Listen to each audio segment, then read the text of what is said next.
Après Gaza, l'Ukraine, c'est l'objectif que s'est fixé le faiseur de paix Donald Trump, mais la marche s'annonce plutôt haute.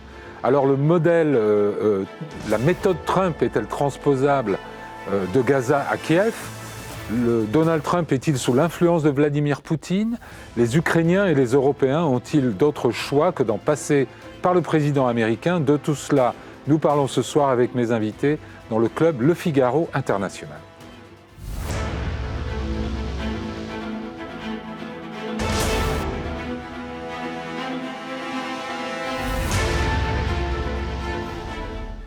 Sylvie Bermann, bonsoir. Vous êtes ambassadrice de France. Vous êtes la première femme à avoir été en poste dans 3 pays membres permanents du Conseil de sécurité de l'ONU, la Chine, le Royaume-Uni et la Russie. Vous êtes également présidente de l'Institut des hautes études de défense nationale. Vous avez publié vos mémoires en 2022 sous le titre « Madame l'ambassadeur de Pékin à Moscou, une vie de diplomate ». Et votre dernier livre, L'ours et le dragon, Russie-Chine, histoire d'une amitié sans limite avec un point d'interrogation, est paru en mai dernier aux mêmes éditions Talendier que le précédent. Lucas Aubin, bonsoir. Bonsoir. Vous êtes docteur en études slaves, directeur de recherche à l'IRIS, l'Institut des relations internationales et stratégiques. Vous êtes spécialiste notamment de la Russie, mais aussi de la géopolitique du sport.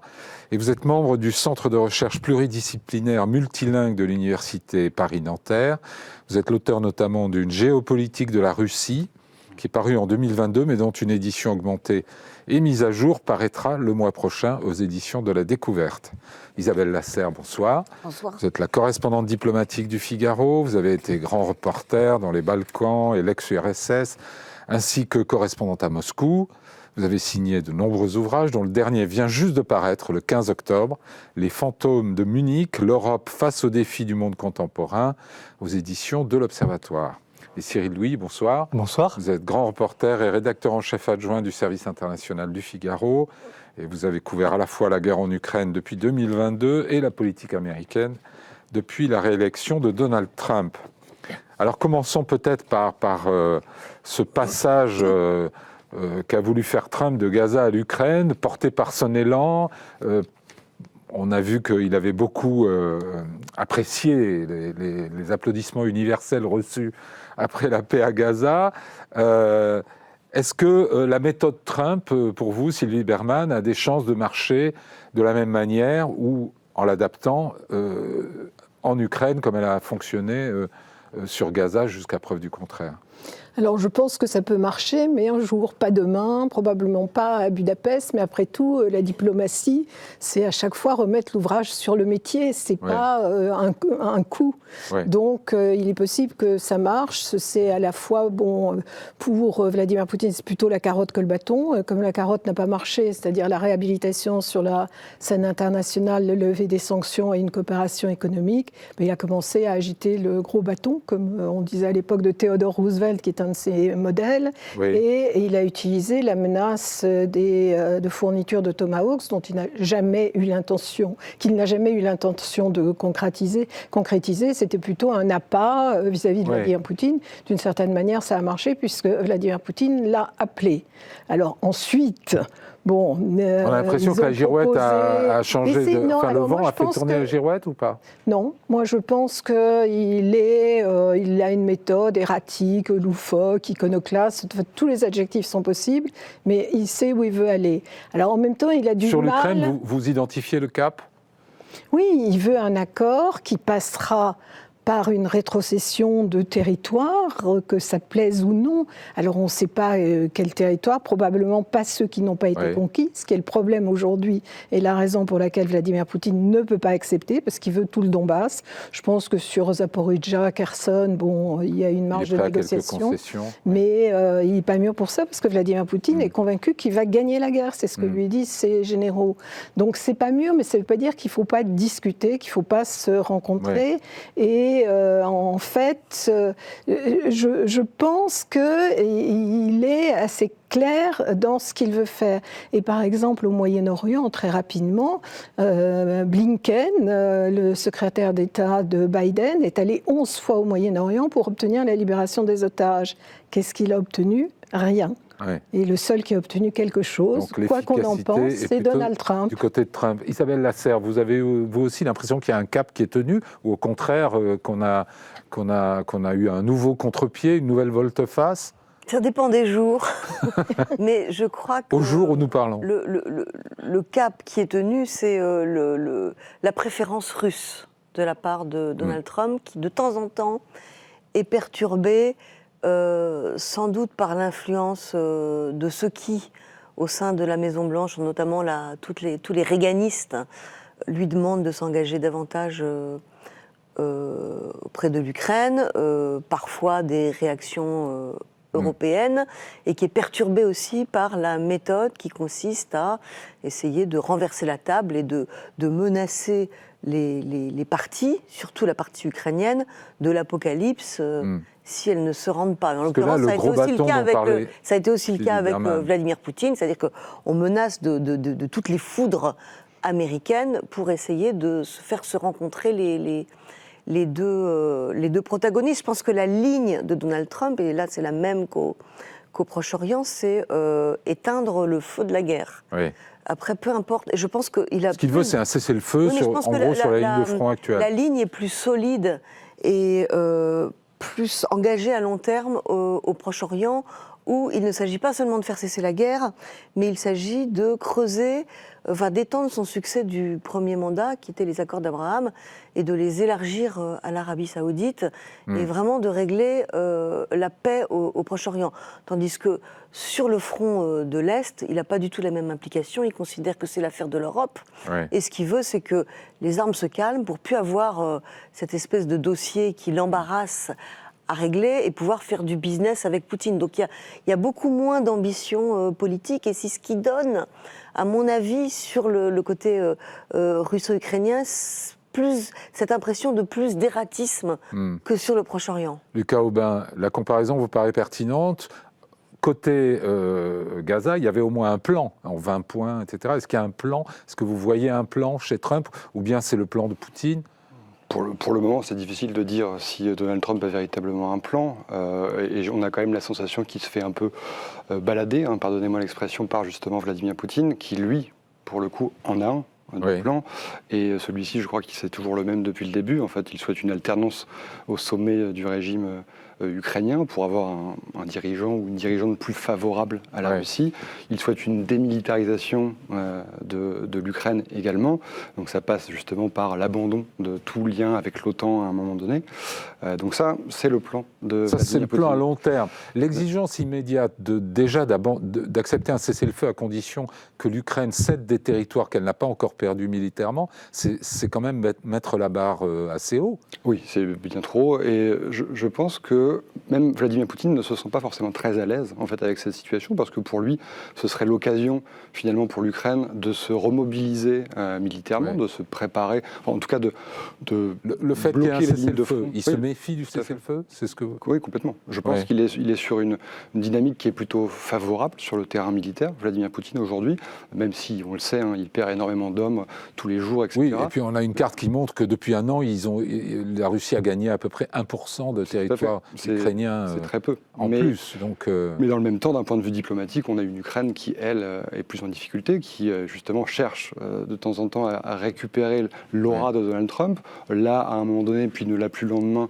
etc. Cette politique erratique finalement de Donald Trump, elle est assez compliquée à prévoir. Par contre, la constante, je crois, c'est que et Donald Trump et Vladimir Poutine se ressemblent sur tout un tas de points. Une sorte de verticale du pouvoir, une oligarchie qui les entoure, des objectifs clairs qui vont au-delà de leur territoire national. Et donc, de fait, il y a une forme pour s'entendre. Il y a une compréhension mutuelle assez claire entre les deux hommes. Cyril Louis, la scène vendredi dans le bureau ovale où des échos qu'on a eus après, la discussion a quand même été assez vive, et où Donald Trump aurait essayé de faire pression sur Volodymyr Zelensky pour qu'il accepte les conditions demandées par Vladimir Poutine.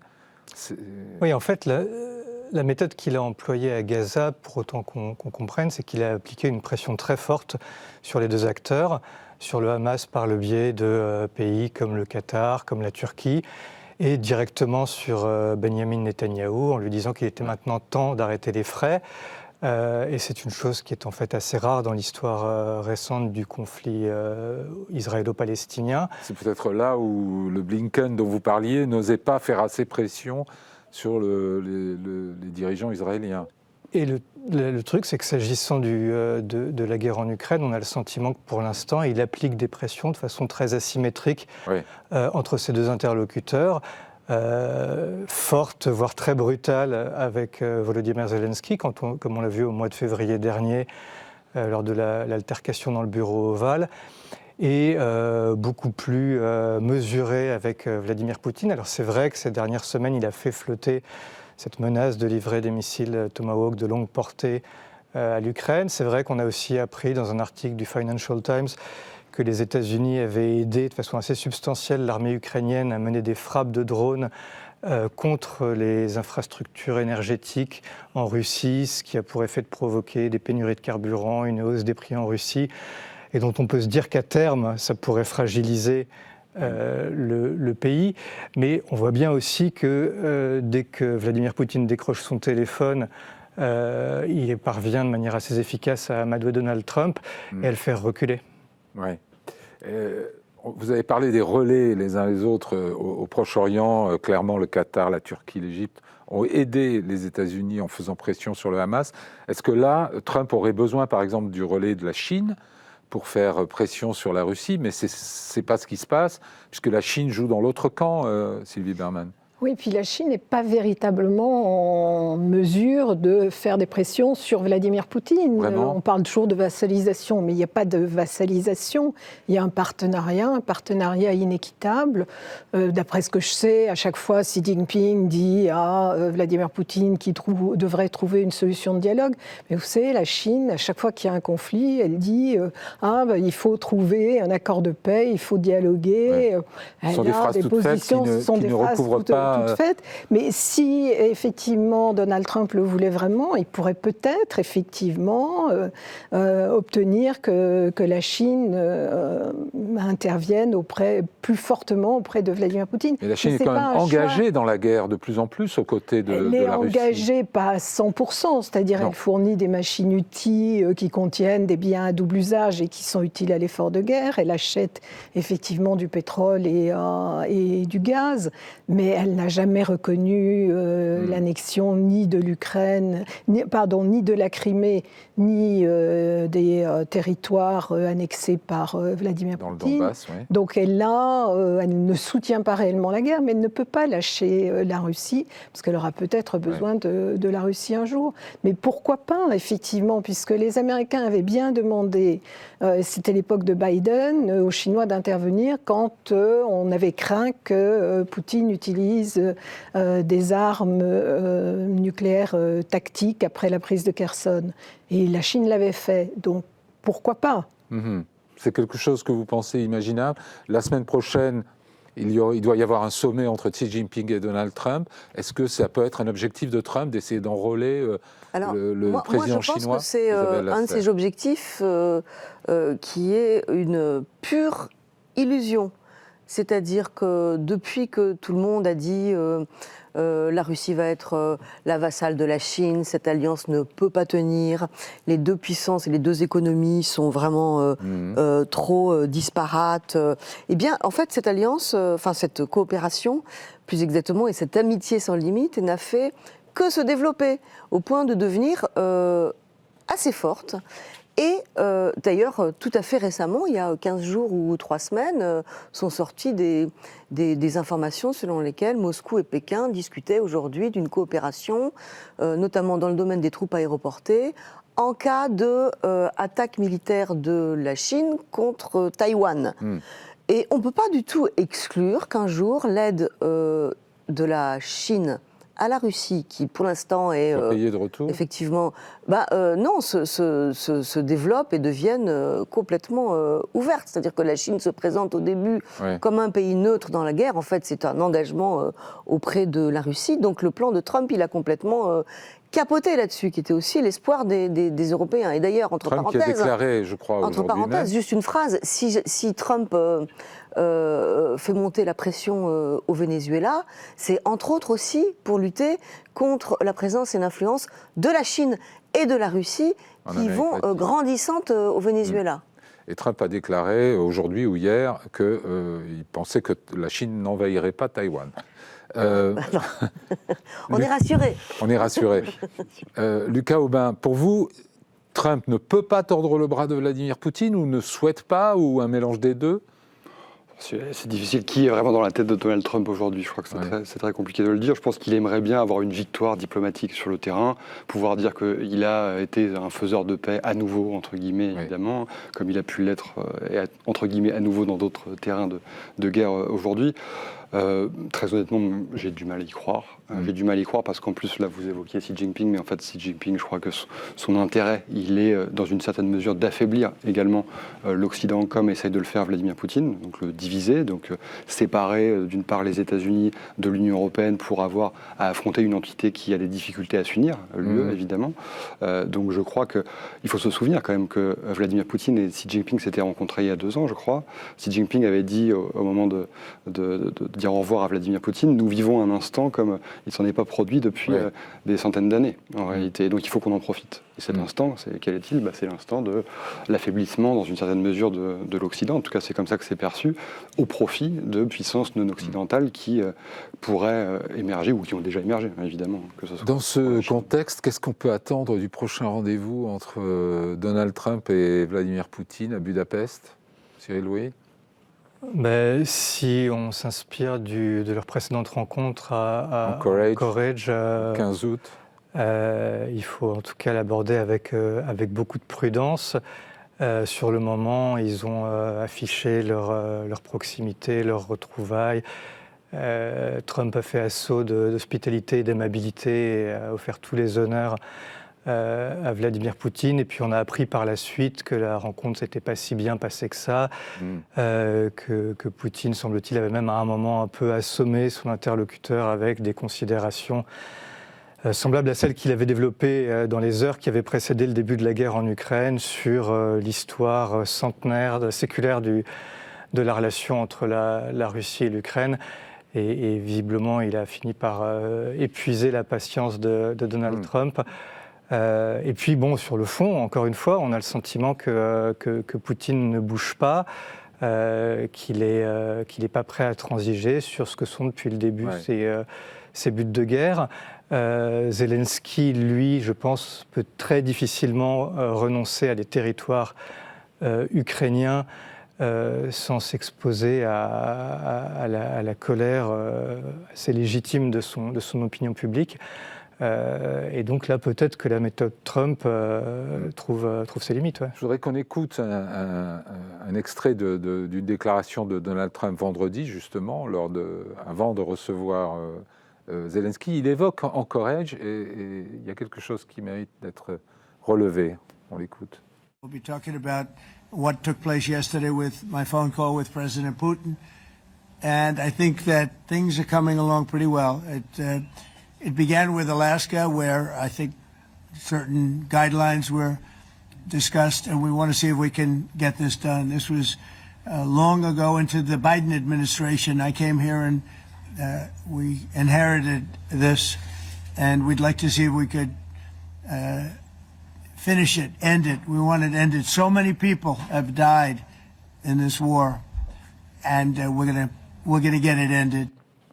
Alors, il y a eu des lignes directrices décidées à Anchorage. Vous êtes capable de les décrire ? Oui. Je pense que oui, c'est précisément cet échange de territoires. Et d'ailleurs, il y a des cartes américaines qui avaient circulé. Non, mais échange. On parle d'échange de territoires ukrainiens. Entre guillemets, oui, de territoires ukrainiens, absolument. Mais de territoires conquis par la Russie dans la région de Zaporijjia et de Kherson. Oui, mais c'est des petits bouts de territoire. Bien sûr. Non, mais je ne justifie pas ça. Mais c'est de ça qu'il a été question, effectivement, à à Anchorage, il y a une carte américaine qui a circulé avec une zone démilitarisée et avec un déploiement international qui ne serait sûrement pas la coalition de volontaires. Mais je pense que c'est de cela qu'ils ont discuté. Mais c'est un plan américain ou russe? Non, sur lequel, quand il parle de ligne directrice, c'est parce qu'il est assez d'accord avec ça, je pense. Simplement, la revendication de Poutine, et qui n'est pas digestible pour les Ukrainiens, c'est effectivement les 25 ou 30% du Donbass que les Russes n'ont pas réussi à conquérir, et c'est vrai que le front est complètement figé. Alors, il n'y a pas eu effectivement d'entente là-dessus, et il faut quand même reconnaître à Trump qu'il n'a pas accepté le plan proposé par Poutine, et c'est pour ça d'ailleurs qu'il a annulé le déjeuner et annulé la négociation qui était prévue sur la coopération économique. Donc il tient quand même... Ça c'était Anchorage. Votre sentiment, c'est que... À mon avis, ça tourne autour de ça. Et ce qu'il a essayé de faire avaler à Zelensky à la Maison-Blanche, bon, il voulait que Zelensky cède là-dessus parce qu'il ne comprend pas l'intérêt symbolique pour l'un et pour l'autre, d'ailleurs, de cette partie du territoire. Oui, ça, il ne comprend pas du tout. Et, mais il a obtenu une chose de Zelensky, qu'il a dit à la suite, c'est qu'il acceptait un gel de la situation, non pas une reconnaissance de jure, mais une reconnaissance pour le moment de facto de l'occupation russe, et de travailler sur le gel de la ligne de démarcation. Le problème aussi, c'est que il n'y aura certainement pas une simple trêve ou un cessez-le-feu. C'était le cas plus ou moins de Minsk. Il y a eu ensuite des négociations pendant 7 ans. Et moi, je l'ai fait la dernière année puisque j'étais médiatrice de l'OSCE pour la mise en œuvre des accords de Minsk. Et personne n'en voulait. Donc, ce n'est pas possible. Si vous n'essayez pas de régler les choses en même temps, vous n'avez rien et vous êtes parti pour une situation complètement gelée qui conduit à un autre conflit. Est-ce que, Isabelle Lasserre, vous n'avez pas l'impression que malgré les blocages et le fait que ça progresse très peu sur le dossier ukrainien, la réconciliation bilatérale russo-américaine, elle, avance tout de même? La réconciliation russo-américaine, oui, sous Trump, elle a avancé. Il faut se méfier des mirages dans ce domaine, parce que Barack Obama l'avait fait avant, son reset, le redémarrage des relations avec Vladimir Poutine, et le reset s'est fracassé contre les murs rouges du Kremlin. Oui, ça et là, ils parlent. Les deux présidents, ils se parlent, ils se retrouvent. Bien sûr, mais ils parlent, ils se retrouvent. Dans le coup de fil, par exemple, de vendredi, Trump a dit on a beaucoup parlé de commerce avec Vladimir Poutine. Alors, il y a plusieurs choses. C'est plus facile, sans doute, entre Trump et Poutine qu'entre Poutine et Barack Obama, parce que Donald Trump, qui lui-même abîme la démocratie aux États-Unis, ne s'offusque guère des libertés qui sont prises à Moscou avec la démocratie, et se fiche absolument éperdument que le président soit un président autoritaire qui mette tous ses opposants en prison. Et la gouvernance n'est pas un sujet, les droits de l'homme ne sont pas un sujet pour Donald Trump, donc ça facilite le dialogue. L'autre sujet, vous avez vraiment raison, c'est que Donald Trump veut éteindre la guerre, mais il veut faire du business, en fait. C'est ça qui l'intéresse quand même. Le prix Nobel de la paix et gagner du pognon, quoi, en gros. Et c'est plus facile avec la Russie de Vladimir Poutine, parce qu'elle est plus grande, elle est tenue, comme dit Vladimir Poutine, elle regorge de terres rares, de matières premières, et il y a des projets, en tout cas, ils en discutent verbalement, c'est-à-dire qu'il y a plus de projets économiques avec la Russie de Vladimir Poutine qu'avec l'Ukraine de Volodymyr Zelensky. Alors, après, tout ça peut s'enrayer encore dans 3 ans ou dans 4 ans, si Trump n'est plus là, vous voyez, parce que c'est des projets quand même à très très long terme. Et si un président un peu plus normal revient sous le détroit de Bering, revient à Washington, on aura quand même encore deux systèmes qui à nouveau vont complètement s'opposer, c'est-à-dire un système qui est quand même l'héritier du KGB, avec à sa tête un président ultra-autoritaire qui dérive vers la dictature et qui utilise les méthodes du KGB, et de l'autre côté, une démocratie libérale imparfaite sous Trump, mais qui pourrait peut-être se corriger après. Donc c'est difficile de lire l'avenir dans ces cas-là. Lucas Aubin, sur ces questions de coopération économique, ça vous paraît avoir un poids ? C'est intéressant parce qu'en fait, on a deux diplomaties qui se font face, évidemment. La diplomatie du deal de Donald Trump, donc on cherche à nouer des accords commerciaux et avec l'Ukraine et avec la Russie, mais aussi avec les pays européens, et non pas l'Union européenne, mais les pays européens de façon individuelle, justement, parce que c'est ça qui l'intéresse, lui créer des ponts, et comme ça, c'est plus facile de discuter, c'est moins douloureux, entre guillemets, qu'avec une union qui serait plus forte, etc.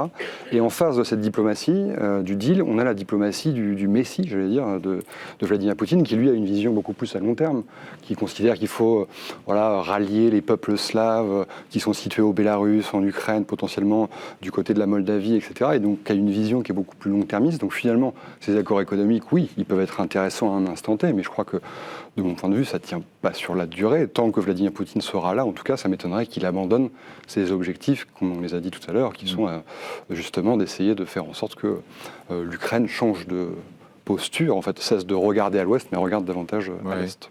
Cyril Louis, est-ce que ce n'est pas un peu étonnant si les seules boussoles de l'administration américaine sont l'espoir d'un prix Nobel de la paix et l'ambition de faire du business d'autre part ? Est-ce que ça suffit à bâtir une diplomatie cohérente pour la première puissance mondiale ? Je ne sais pas si la cohérence de la diplomatie de Donald Trump est sa première qualité. Cela étant, ça ne veut pas dire pour autant qu'elle est inefficace. On a vu à Gaza qu'il avait réussi ce tour de force. Ça fait quand même 2 ans que l'administration américaine et d'autres... Le cessez-le-feu est fragile, il faut aussi le dire. Mais il envoie son gendre, son vice-président. Mais les otages sont libres. Mais il a quand même réussi ce tour de force de faire libérer les otages et de faire arrêter les combats. Alors en effet, vous avez raison, ça va... On part maintenant il y a le pour service un travail après-vente en ce moment de même, plusieurs mois, voire de plusieurs années. Pour essayer de remettre en place une solution politique qui soit viable. Et les obstacles sont évidemment très nombreux. Mais enfin, on ne peut pas lui enlever d'avoir réussi non, bien sûr. ça. Et s'agissant de l'Ukraine, je voudrais revenir sur une chose que Sylvie Berman évoquait à l'instant. Je ne comprends pas très bien, en fait... j'ai l'impression qu'il y a un malentendu, mais qu'il n'y en est peut-être pas un, entre les 3 protagonistes de ces discussions sur le sort des territoires du Donbass.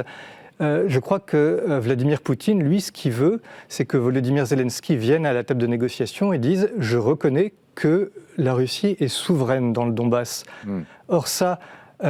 Zelensky pourrait à la limite dire « Ok, je reconnais que de facto la Russie occupe ces territoires », mais je ne le vois pas arriver et dire « Je reconnais que l'Ukraine n'est plus souveraine sur le territoire du Donbass ». Mais ça, c'est la différence entre un accord de cessez-le-feu et un traité de paix.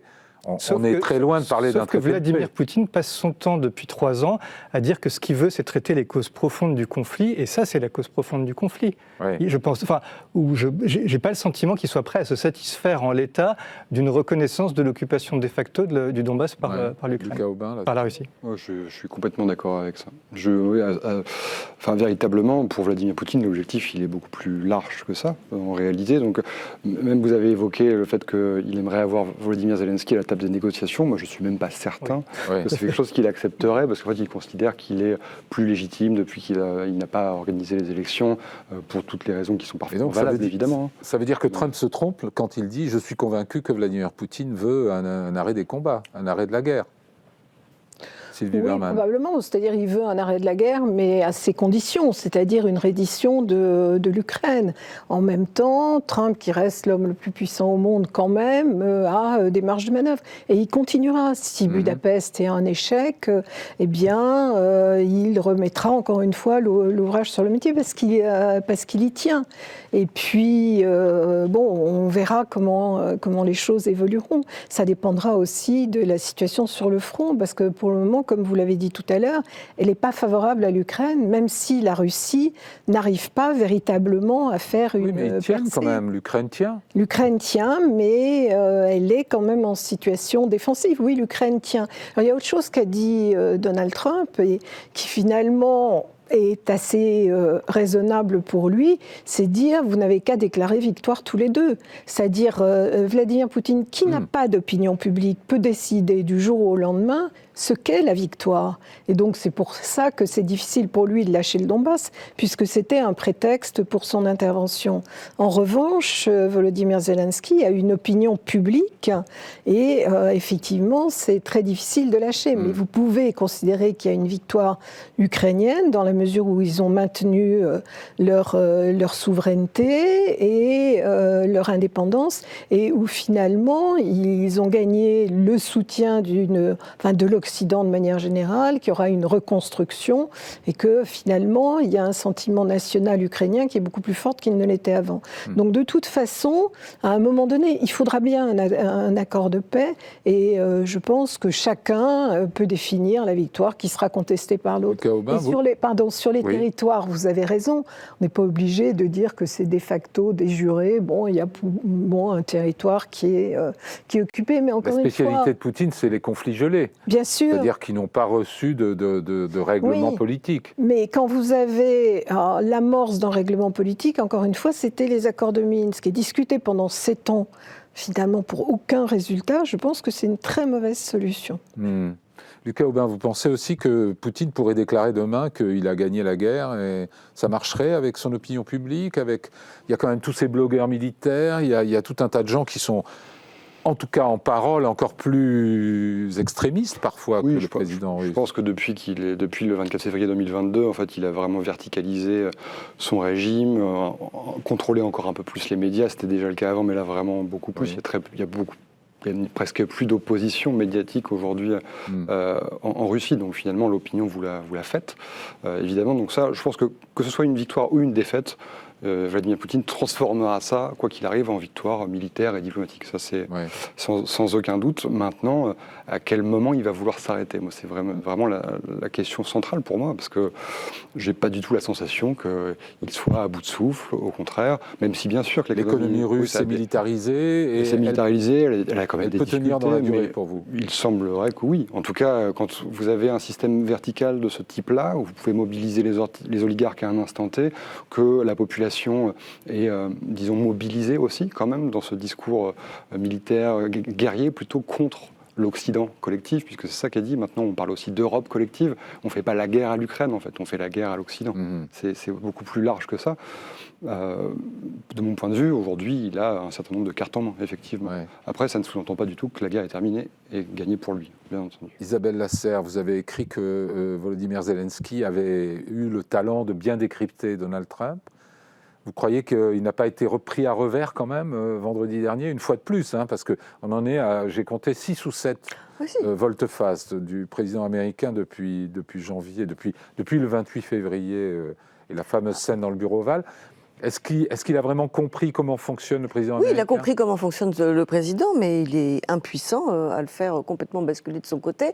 Et en même temps, il peut pas protester davantage, parce qu'en fait, il dépend complètement de l'aide américaine. C'est-à-dire que si les Américains lâchent complètement l'Ukraine va perdre. Donc Volodymyr Zelensky est un petit peu coincé. Le problème, c'est que c'est pas qu'une question de... Pour revenir à cette histoire de territoire, à la limite, ils peuvent se mettre d'accord sur les territoires. Le problème, c'est que ce qu'il appelle les causes profondes du conflit, Vladimir Poutine, ça englobe aussi la question de l'OTAN et de l'élargissement de l'OTAN en 1997. La guerre de Vladimir Poutine, c'est une guerre à plusieurs facettes. Il y a l'Ukraine qui est la première facette. Ensuite, il y a l'OTAN et l'Union européenne, les États-Unis. Et ensuite, il y a la troisième facette qui est le Sud global et la projection d'un nouveau modèle dont la Chine et la Russie sont les maîtres, et qui est un modèle qui conteste la présence occidentale et le modèle occidental. Donc c'est une guerre beaucoup plus large, en fait. Et le problème, c'est que même s'ils se mettent d'accord sur la question des territoires, on tombe pile après la question qui vient ensuite, c'est quelle garantie de sécurité. Et Vladimir Poutine s'oppose absolument à ce que l'Ukraine ait de véritables garanties de sécurité. C'est-à-dire qu'elle fasse partie de l'OTAN, ou qu'il y ait un système aussi fort, qu'il y ait des troupes aussi solide que celui de l'OTAN.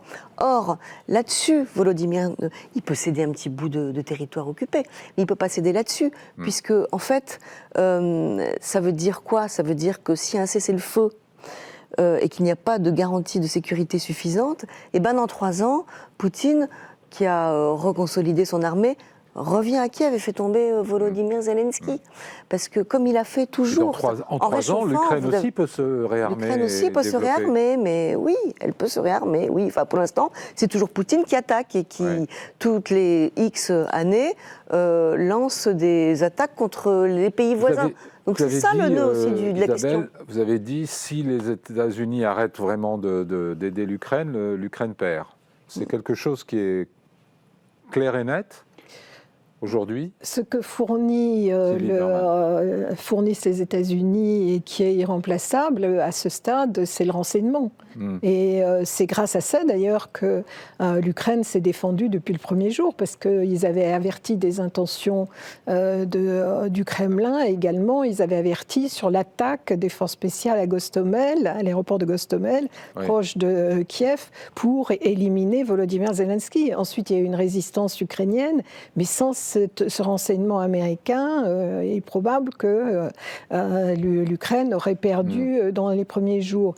Quand les États-Unis ont arrêté de fournir du renseignement, les Russes ont pu récupérer la totalité de Koursk. C'est pas du tout un hasard.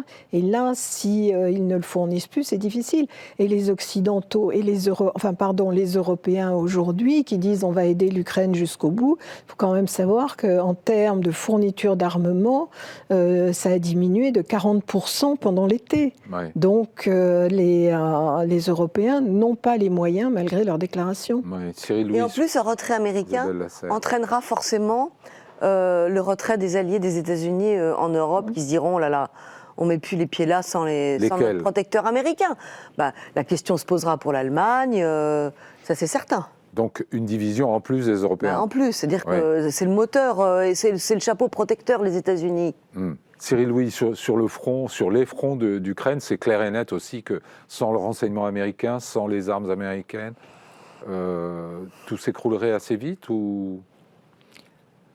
L'Europe fait des efforts depuis 3 ans pour essayer de reconstruire une industrie de défense. Et l'Ukraine bâtit elle-même une industrie de défense. Produit une industrie de défense autochtone. Et donc on peut imaginer ou espérer que dans 5-10 ans, ces pays seront capables de remplacer l'aide américaine. Mais on n'en est pas là. Et donc là, je crois que le but des Européens et de Zelensky, c'est de gagner du temps, c'est d'éviter la dérive de l'administration Trump vers les positions de Vladimir Poutine, en essayant, réunion après réunion, non pas de le faire changer d'avis du tout au tout, parce qu'on voit bien, comme ça a été dit, qu'il a un tropisme, une sympathie pour les positions de Vladimir Poutine, qui fait que sa position n'est pas symétrique, mais pour le tirer par la manche et lui rappeler qu'il y a un certain nombre d'autres considérations qu'il doit prendre en compte. C'est ce qui s'est passé quand une dizaine de chefs d'État européens sont allés à Washington à la fin du mois d'août ou au début du mois de septembre pour le convaincre d'autoriser et de négocier auprès de Vladimir Poutine des garanties de sécurité, c'est-à-dire concrètement la présence de troupes européenne et même peut-être à la marge américaine sur le territoire ukrainien pour garantir un cessez-le-feu s'il venait à être conclu. Et sur le moment, Trump a dit bon d'accord, je vais essayer de vendre ça à Poutine. Et on voit bien que Poutine ne veut pas en entendre parler, donc on revient un peu à la case départ. Oui, alors je vous repose la question, qu'est-ce qu'on peut attendre de ce sommet Trump-Poutine dans les 2 semaines à Budapest? On n'est d'ailleurs absolument pas sûr qu'il ait lieu, parce que le dernier, le rendez-vous aujourd'hui entre Marco Rubio et Sergueï Lavrov, les deux chefs de la diplomatie des 2 pays, qui étaient censés un petit peu préparer Budapest, c'est très mal passé. Et qu'à la fin de ce rendez-vous, la conclusion c'est Rubio n'est plus sûr qu'il va appuyer le rendez-vous de Budapest. Donc on en est là. Ce qu'on peut dire avec assurance, enfin sans risque trop de se tromper, c'est que Volodymyr Zelensky, qui a envie de s'inviter, n'y sera sans doute pas, parce que Vladimir Poutine considère qu'il est illégitime et il ne veut pas parler directement avec lui. Et je pense qu'il est plus en pointillé que ne l'était le sommet d'Anchorage, parce que je pense que Donald Trump ne peut pas se permettre un deuxième échec comme l'était d'Anchorage. Et donc, je pense qu'il ne sera maintenu que si Donald Trump a l'impression que Vladimir Poutine peut faire des concessions, ce qui est ce jour-là assez peu probable. La multiplication des sommets, ça fait monter les enjeux diplomatiques. Trump ne peut pas se permettre de donner l'impression qu'il se fait balader par Poutine. Surtout, l'impression qu'il ne doit pas donner, c'est que ça va être un succès. Après tout, que des chefs d'État se rencontrent, c'est plutôt positif, mais il ne faut pas effectivement créer des illusions. Maintenant, après ce qui s'est passé à Anchorage, Donald Trump a besoin d'afficher un résultat, peut-être pas nécessairement la paix, mais voir si il peut, il y a une négociation qui peut s'engager, si Poutine peut faire des concessions, mais ça reste difficile. Et je pense que Poutine ne voudra pas se trouver non plus dans la situation qui a été la sienne à Anchorage, avec un échec, et un échec pour la Russie, puisque Donald Trump n'a pas avalisé ce qui avait été discuté. Quant à Volodymyr Zelensky... Pour vous, c'est un échec pour la Russie. C'est vrai que en Europe et aux États-Unis, on a plutôt dit que en diplomatie, Poutine avait été inflexible et que c'était un échec, une fin de non-recevoir pour Trump. Alors, en diplomatie, rien n'est noir ou blanc. C'est-à-dire qu'effectivement, Poutine a gagné sur la scène internationale parce que c'est sa réhabilitation. Mais en même temps, il n'en est rien sorti non plus. C'est-à-dire qu'il a été inflexible, mais en contrepartie, il n'a pas obtenu cette coopération économique. Et quand même, le fait que Donald Trump annule le déjeuner, annule les discussions, c'est pas véritablement un succès pour la Russie non plus. Donc, je pense qu'il faudra pouvoir afficher quelque chose pour cette réunion à Budapest. Et les Russes n'aiment pas du tout des réunions pas préparées, où on y va comme ça, alors que ça ne dérange pas Donald Trump. Et c'est pour ça que Rubio et Lavrov se sont rencontrés. Ils se sont téléphonés, je crois. Ils doivent se rencontrer. C'est difficile, la négociation avec Lavrov. Mais tant qu'il n'y aura pas quelque chose qui peut en sortir, ils hésiteront à fixer le rendez-vous de Budapest. On va écouter ce qu'en dit Emmanuel Macron, qui en a parlé, je crois, lors d'une visite à l'étranger ces derniers jours. Sur la rencontre entre le président Trump et le président Poutine, je pense que c'est une très bonne chose que les présidents puissent se rencontrer pour discuter de leur agenda bilatéral. À partir du moment où ils discuteraient de sort de l'Ukraine, les Ukrainiens devraient être autour de la table. À partir du moment où ils devraient discuter de ce qui impacte la sécurité des Européens, les Européens devraient être autour de la table. Et donc nous continuons d'avancer. La seule paix qui peut exister, c'est une paix robuste, durable, qui permet de répondre aux exigences du droit international et qui crée les conditions de sa stabilité. Nul autre n'existe et les Européens ont toujours été clairs sur ce sujet. On est dans les vœux pieux, là, Lucas Aubin, pour vous ? Oui, complètement. On est dans les vœux pieux et c'est intéressant parce qu'en fait, évidemment que Emmanuel Macron est dans son rôle et il a tout à fait raison de rappeler ce qu'il vient de dire. Pour Vladimir Poutine, l'enjeu, là, ça va vraiment être d'utiliser d'une part la situation géographique, on est au cœur de l'Europe, évidemment, il va être potentiellement présent, etc. Et d'autre part, ça va être de distiller dans l'esprit de Donald Trump la petite musique selon laquelle, en fait, il a raison depuis le début et que Donald Trump peut bien le comprendre, puisque finalement, ces deux hommes sont similaires. Et donc, ces deux éléments mis bout à bout donnent cette impression, effectivement, que et les Européens et les Ukrainiens sont mis de côté parce que les deux hommes, Vladimir Poutine et Donald Trump, préfèrent largement les relations bilatérales aux discussions multilatérales.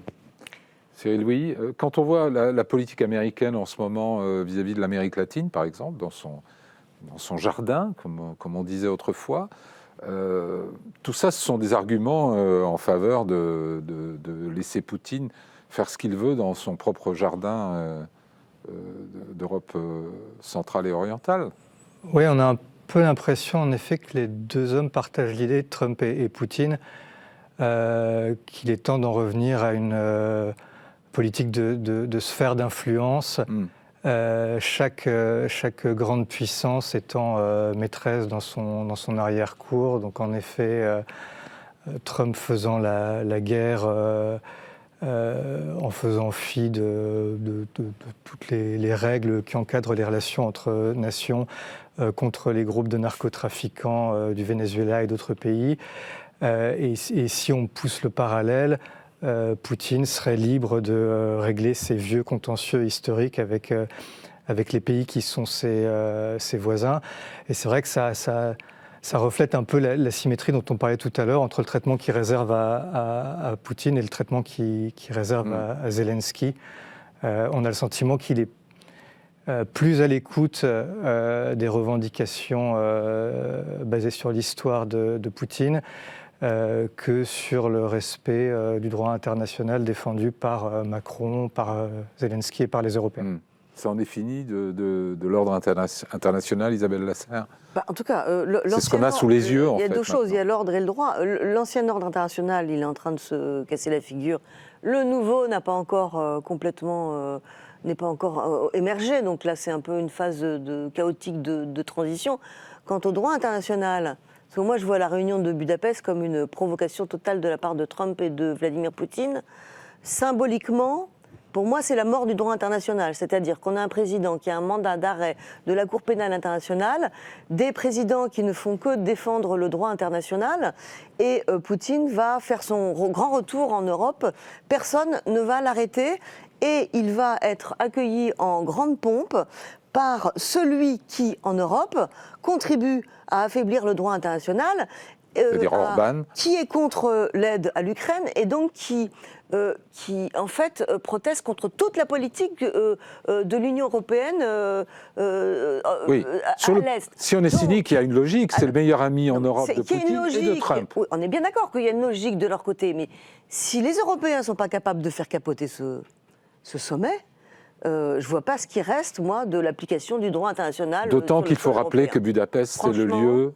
et en plus, Budapest, dernière provocation, c'est quand même le lieu du mémorandum de Budapest signé le 5 décembre 1994, qui, en échange l'Ukraine avait rendu ses armes nucléaires qui étaient son stock soviétique au moment où les pays sont devenus indépendants. La Biélorussie, le Kazakhstan et l'Ukraine, c'est d'ailleurs avaient le même régime. Et en échange, on avait promis à l'Ukraine qu'on garantirait sa souveraineté et ses frontières. Cet accord était signé par la Russie, qui a été la première à le violer, mais pas aussi par les États-Unis et par le Royaume-Uni. Puis après, la France et la Chine sont venus aussi rejoindre cet accord. Et puis il a été... en 2014, quand la Crimée a été annexée, on a fait comme s'il n'existait pas. Et alors en 2022, l'accord a été complètement déchiré. Donc quelle déception de la part des Ukrainiens. Ça explique pourquoi Volodymyr Zelensky, ce qu'il exige aujourd'hui plus que les territoires, c'est des garanties de sécurité crédibles. Il ne veut plus encore un accord complètement bidon qui en fait... voilà. Donc je trouve que vraiment, Budapest est une très belle provocation de la part des trois hommes. Sylvie Bermann, sur le symbole de Budapest. Je partage ce que Isabelle Lasserre vient de dire, mais maintenant il y a aussi un principe de réalité, c'est-à-dire que les Européens peuvent peut-être essayer de faire caboter une rencontre, mais quelle est leur contribution à la fin de la guerre ? Puisque les armes qu'ils fournissent sont insuffisantes et qu'ils sont hors jeu sur la négociation. Également parce que d'eux-mêmes, ils se sont interdits de parler à Vladimir Poutine. Parler à Vladimir Poutine ne veut pas dire être d'accord avec lui, céder à ses pressions, mais le fait est que quand ils ont une position, ils la font valoir auprès de Daddy, c'est-à-dire Papa Trump qui va représenter les Européens. Et donc on est dans une situation d'impuissance totale. On estime que l'aide nécessaire pour l'Ukraine, c'est 40 milliards d'euros ou de dollars par an. Et si ça retombe entièrement sur les Européens, est-ce que c'est quelque chose qu'on est capable d'assumer Lucas Aubin, ça vous paraît disproportionné ou... C'est difficile à dire à ce stade. Je pense que l'Union européenne a besoin de temps. On parle souvent de 3 ans. Donc, est-ce que le temps, on l'a aujourd'hui ? C'est difficile à dire, parce que dans le même temps, on voit que Vladimir Poutine, lui, gagne du temps. On parle souvent de maître des horloges, alors parfois à tort d'ailleurs, mais en l'occurrence, c'est ce qu'il fait en fait avec Donald Trump, hein, quand il lâche du lest parfois, quand il retire la bride à un autre moment. Donc Je crois qu'il faut aussi regarder d'un autre côté. C'est-à-dire que Vladimir Poutine, ce qu'il gagne du côté ukrainien, il le perd aussi ailleurs dans l'espace post-soviétique, en fait. Si on regarde d'un point de vue géopolitique et qu'on regarde le verre à moitié... Il perd où, alors? Il perd en Asie centrale, parce qu'on voit des pays comme le Kazakhstan ou l'Ouzbékistan qui nouent de nouveaux partenariats, notamment du côté de l'Union européenne, des États-Unis, avec la Chine. Ils font aussi. ça à pas feutrer pour pas provoquer... On parle de diplomatie Moscou. de la dentelle. C'est comme ça. Mais on peut aussi dire, pour parler d'événements plus concrets, c'est le Haut-Karabakh entre l'Azerbaïdjan et l'Arménie. Jusqu'à présent, Vladimir Poutine faisait le gendarme dans la région et gardait son influence à la fois du côté arménien et du côté azerbaïdjanais. Force est de constater que c'est plutôt la Turquie, en fait, qui là a joué un rôle très important en soutenant l'Azerbaïdjan. Donc finalement, Vladimir Poutine échoue dans une certaine mesure à devenir un modèle comme il l'aurait aimé dans l'espace post-soviétique. Et donc oui, il conserve une influence actuellement en Ukraine, mais il la perd petit à petit ailleurs. Ce qu'on voit probablement, c'est que Donald Trump cherche en général toujours le plus court chemin vers la paix. Est-ce que c'est Poutine qui lui offre ou est-ce que c'est Zelensky ? Poutine demande des territoires supplémentaires. Zelensky est prêt à cesser le feu sans condition. On pourrait penser que Donald Trump voit le plus court chemin vers ce qu'il appelle la paix, c'est-à-dire un arrêt des combats, plutôt dans le camp de Zelensky, non, Isabelle Lasserre? Non, Il n'y a pas un illogisme dans la posture de Trump de passer par les conditions de Poutine plutôt que de pousser, de soutenir la posture de Zelensky qui dit simplement « moi je veux un arrêt des combats sur la ligne de front actuelle ». Oui, mais enfin, en théorie, oui, tout pousserait le leader de la première puissance mondiale qui jusque-là était encore une démocratie, etc., à soutenir un père, c'est-à-dire un démocrate qui lutte pour la liberté et qui a été agressé. Donc là, vous êtes en train de dire qu'il est sous influence? En tout cas, la question se pose. Elle se pose depuis le début, même si on n'a pas tous les détails de cette influence. Mais il y a aussi le fait que...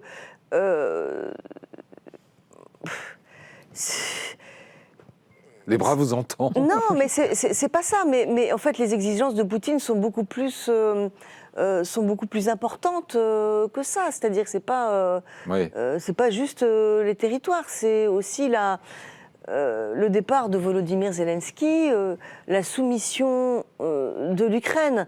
Et ça, c'est quand même très difficile, même pour Donald Trump, d'accepter toutes les conditions de Vladimir Poutine, que c'est sur la qui sont table des complètement discussions maximalistes. Ah bah bien sûr, la soumission de l'Ukraine, c'est sur la table des discussions actuelles. En gros, Poutine dit à Trump, si vous voulez une solution rapide de ce conflit, débarrassez-moi de Zelensky, c'est ça? C'est pas comme ça, c'est pas aussi caricatural que ça, mais vous voulez dire que je suis pas un tout le bon monde sait quels diplomate. sont les objectifs de Vladimir Poutine en Ukraine. Il ne veut pas perdre le contrôle de l'Ukraine. Ouais. Il est prêt à mettre, sans doute, entre parenthèses, une partie de ses objectifs, s'il n'a pas les moyens militaires, de les avancer demain. Mais c'est pour mieux réchauffer le conflit dans 3 ans ou dans 4 ans. On ne le voit pas s'arrêter. Donc c'est plus facile pour Trump de faire pression sur Zelensky. Vous voyez ce que je veux dire? Parce que l'autre, il ne bouge pas. Cyril Louis, votre analyse? Non, mais de toute façon, Poutine, il a probablement intérêt à mettre sur la table un maximum de revendications et donc à rappeler... Même s'il complique la solution que cherche Trump à court terme. Oui, parce que Trump, s'il veut imposer une solution, il sera obligé de rechercher une espèce de juste milieu entre ce que demande l'un et ce que demande l'autre. Ouais. Et donc, plus Poutine l'emmène vers ces vieilles marottes, faire reculer l'OTAN sur son flanc oriental, en effet démilitariser l'Ukraine, remplacer le régime qu'il qualifie de fasciste à Kiev, plus le point d'Archimède, s'il arrive à le trouver à un moment, sera proche des préoccupations de Poutine et de ses revendications. Bon, un quiz, par oui ou par non, vous pensez que Trump va arriver à obtenir une trêve en Ukraine, Sylvie Berman? Pas demain, mais je pense qu'il obtiendra un résultat un jour, oui. Cyril Louis? Probablement pas à Budapest à court terme. Isabelle Lasserre? Pas aujourd'hui. Lucas Aubin? Pas aujourd'hui non plus. Pas aujourd'hui non plus. Merci pour votre optimisme à tous les quatre. Le sujet n'est donc pas clos, nous y reviendrons dans une autre émission. Je vous remercie de nous avoir suivis. Je vous souhaite une très bonne semaine. À la semaine prochaine.